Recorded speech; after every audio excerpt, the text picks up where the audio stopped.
غلط سنا ہے آپ نے کہ اللہ جب کسی سے ناراض ہوتا ہے تو سجدے کی توفیق چھین لیتا ہے۔ اللہ ناراض نہیں ہوتا بھائی، اللہ دینے والوں میں سے ہے، لینے والوں میں سے نہیں ہے۔ اگر اللہ صرف کچھ گناہوں کی وجہ سے،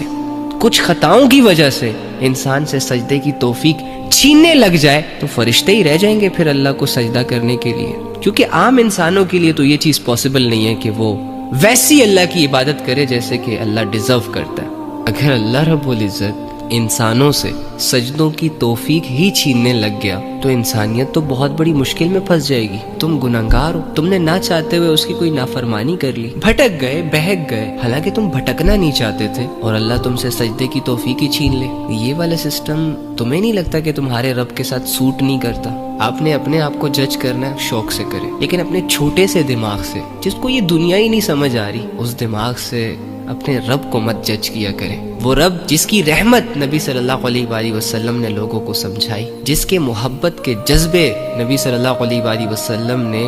لوگوں کے دلوں میں ڈالے، اس رب کو اتنے تنگ زاویے سے